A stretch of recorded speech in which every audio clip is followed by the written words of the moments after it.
When you hear the phrase the science of reading, do you think about flashcards? Do you think about worksheets where children are matching, say, a picture to its first letter sound? Do you think of a step by step process where we're not moving on to the next thing until we have mastered the previous thing? Do you think of endless drills where children are segmenting and blending like acts to make words like cat? Do you picture 3-year-olds exploring in a forest? Hello, I'm Nicole Travillis Rabel, and this is Wildwood Teaching. And today I hope to explain how nature based preschools fit in with the science of reading. So there's been a lot of talk lately, a lot of articles written about the science of reading, how we got teaching of reading wrong for so many years. And that has led to a nation full of adults who are poor readers. And so now there is a push to base the teaching of reading on real science, right? What the research says about how learning happens. And so I am, for the purpose of this video, I am going to ignore some questions, right? I am going to completely ignore the question of whether or not it's really true that teachers in the past weren't basing their teaching of reading on any science, right? I am going to push aside the question of whether that is why we have a nation full of poor readers. I'm also going to push aside the question of whether that's even true. Do we really have a nation of poor readers? And instead, I'm going to focus on the present, right? And what the science of reading means for us now, right? And how we can use it to support emergent literacy in nature-based preschools. So really, if you boil it all down, what the science of reading means is that teachers are intentionally, right? There's a plan, intentionally using research, cognitive science, how children learn, and specifically how children learn to read, to inform what's happening in the classroom, to inform their teaching practices. And so these are the 5 things that research says children need to master to be proficient readers. 1, they need phonemic awareness. They need to be able to hear and produce the discrete sounds of our language. 2, they need phonics. Phonics is when you match that phonemic awareness, the sounds, to printed letters. So they need to know what sounds those letters make individually and what sounds those letters make when they are grouped together. 3, they need an extensive vocabulary. Children need to practice using new words. They need to gain new words every day. 4, they need comprehension. They need to understand what those words mean, and they need to understand what those words mean, not just individually, but in conjunction with other words. Right? And that means they also need a comprehension of syntax. They need to know what it means when they encounter independent, dependent clauses, if then statements, when next statements. What does that mean sequentially? And lastly, they need to master fluency. And fluency means that it becomes an automatic process, right? That they're not doing k, the, h, k, a, k, s, a, t, right?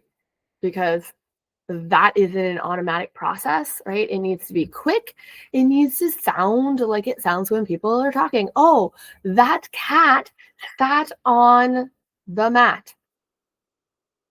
So, what I'm going to do is I'm going to take each of those 5 things that children need to master, and I'm going to explain how you would approach that in a nature-based preschool emergent literacy setting based on the science of how preschoolers learn, right? Those 5 things are the what. The what children need to learn, the how needs to match what is developmentally appropriate. And it may absolutely look different if you are teaching emergent literacy to preschoolers, if you are teaching beginning literacy in kindergarten, first, second grade, if you are teaching struggling readers in fourth or fifth graders, or if you are teaching adult learners. The brain is different. The processes for learning are different. The ease of learning is different.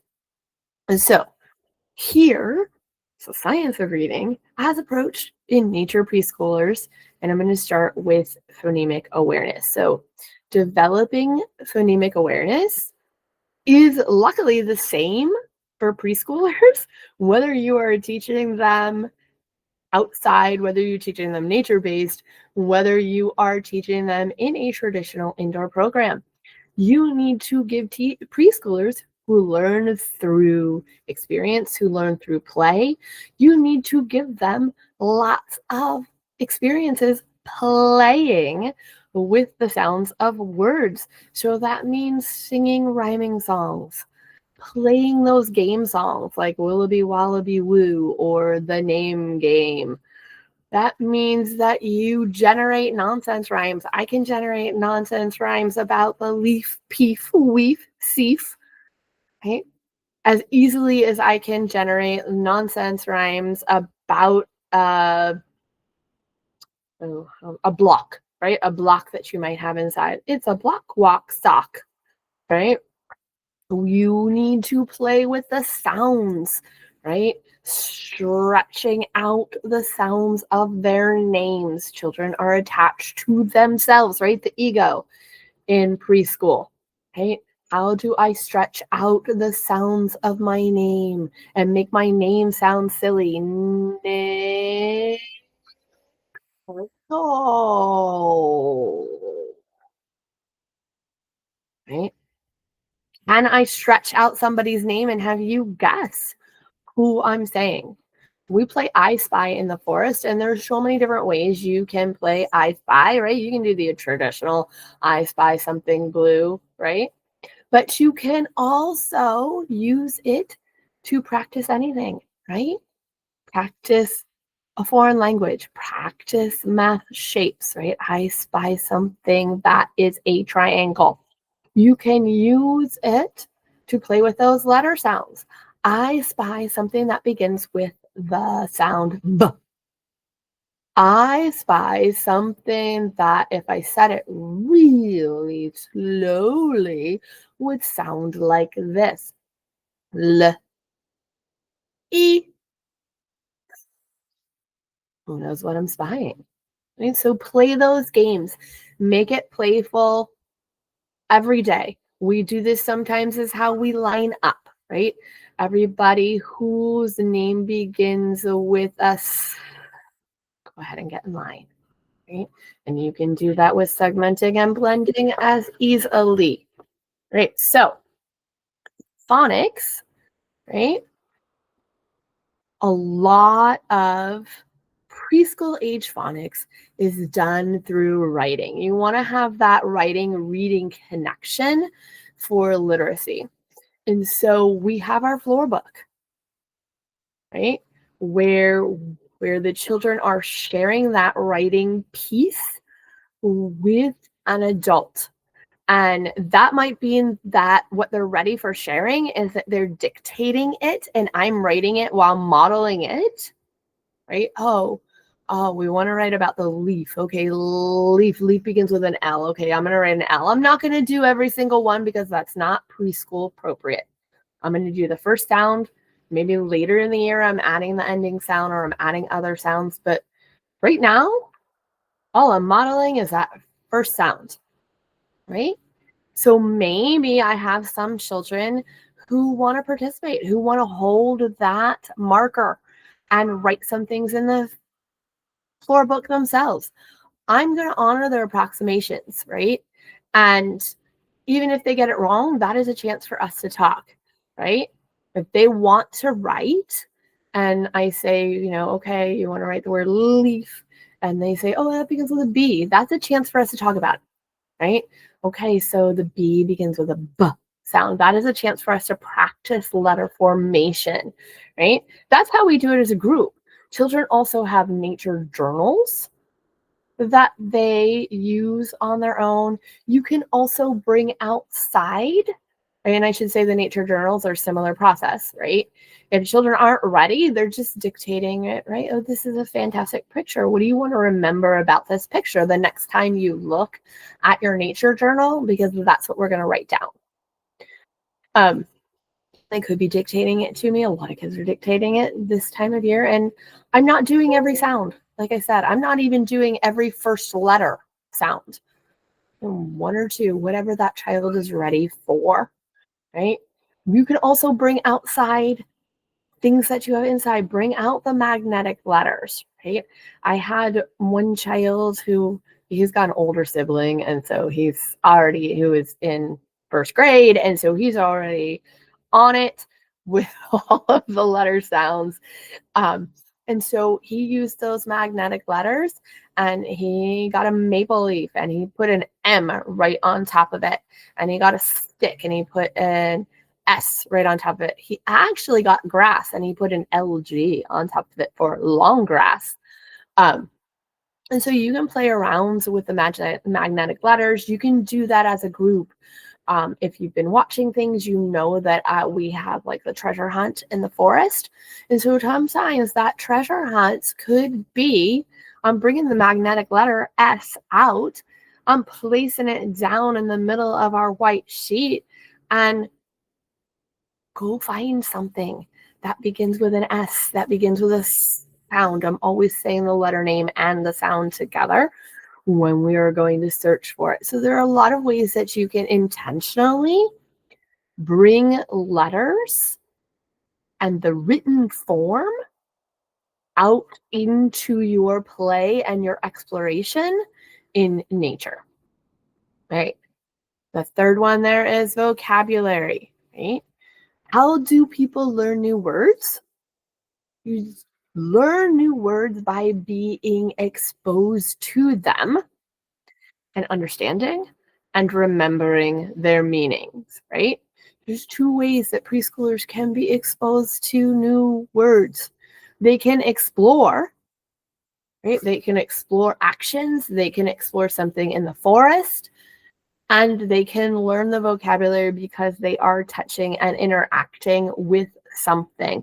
We do this a lot for texture words: papery, fuzzy, furry, skinny, rough, right? A lot of descriptor words. We use this for the actions, right? Oh, I saw that you leaped into the air, right? We can do this also through books, right?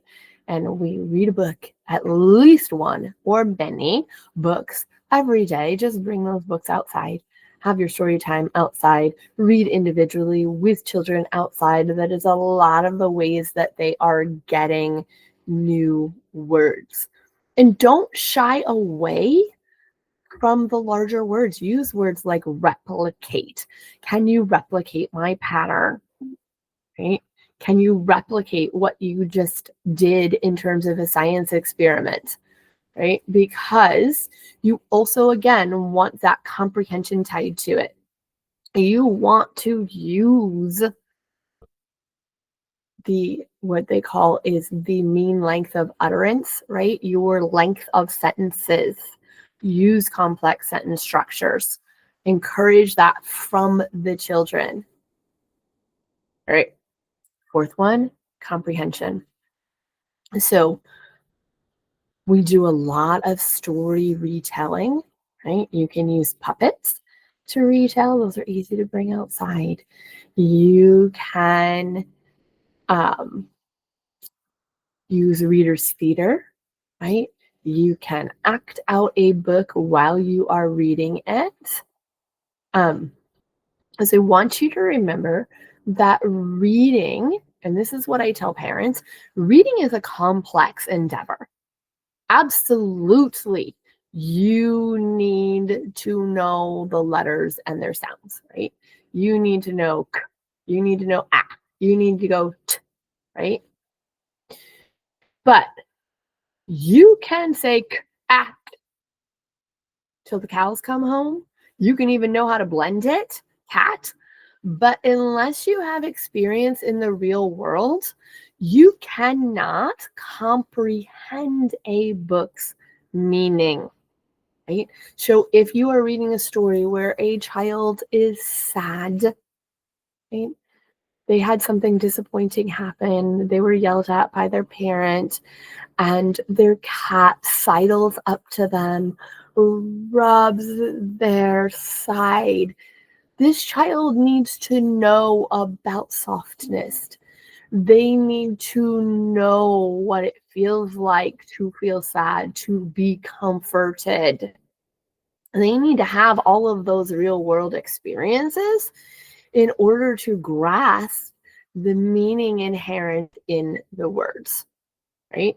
So this is most important in having experiences and letting them discover things for themselves in a nature-based environment. All right, so fluency is going to be, I think, the most abstract thing, right? Obviously, if our children are emergent readers and we're just getting them ready for that print experience, they are not going to be fluent readers. But what do they need to practice in order to become fluent readers later, right? They need to have that automaticity. They need to know what it means to make reading sound like talking. And so how do we do this? We have a lot of experience with oral storytelling.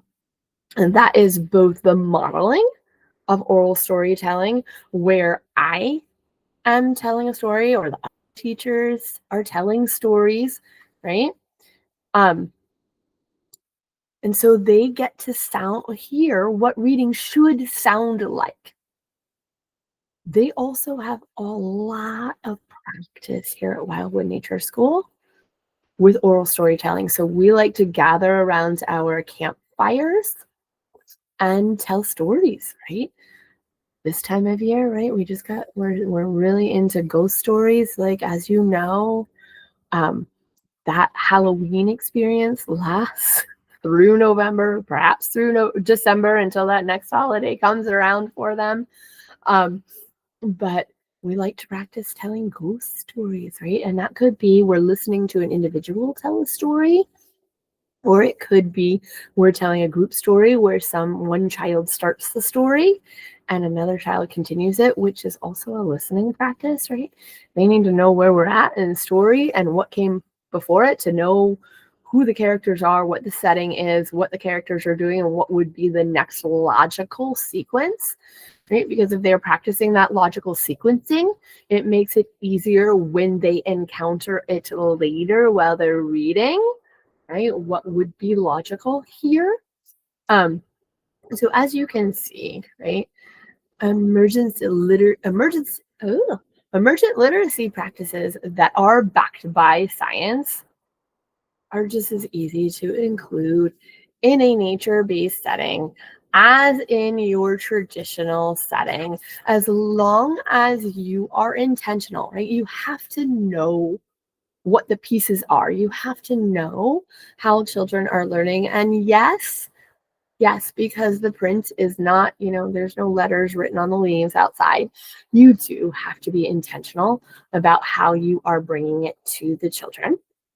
And so if you want more information on how to be intentional in nature-based practices, whether that's with literacy, whether that's with math, whether that's just getting outside for the first time, I want you to be on the lookout. It is coming, hopefully sometime between Thanksgiving and the December break, for something I am calling 10 for 10.